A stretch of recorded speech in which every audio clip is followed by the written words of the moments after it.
ગુજરાતમાં જાહેર પરિવહનની જીવાદોરી સમાન ગુજરાત એસટી ઠપ થવા જઈ રહી છે। જી હા, ખાનગીકરણ અને કર્મચારીઓના પડતર પ્રશ્નો મુદ્દે ગુજરાત એસટી મજદૂર મહાસંઘે 18 થી 25 જૂન સુધી આંદોલનનું એલાન કર્યું છે। એસટી નિગમમાં ફરજ બજાવતા અંદાજે 22,000 કર્મચારીઓના પડતર પ્રશ્ને લડી લેવાના મૂડમાં આ સંઘ છે। મહાસંઘે 4 પાનાનો પત્ર પાઠવી રજૂઆત કરી હતી।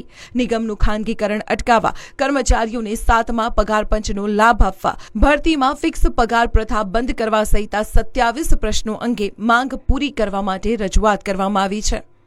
અમારા મુખ્ય મુદ્દા છે નિગમનું ખાનગીકરણ, નિગમના કર્મચારીઓને મોંઘવારી ભથ્થાની અસરો આપવામાં આવેલી નથી તે બાબતે નિગમના કર્મચારીઓને રાજ્ય સરકારના કર્મચારી ઘોષિત કરવા અથવા 10, 20, 30 ઉચ્ચતર પગાર ધોરણ આપવું તેમજ 2011 અને 2016ની ભરતીના કર્મચારીઓની પગાર વિસંગતતા જે થવા પામેલ છે।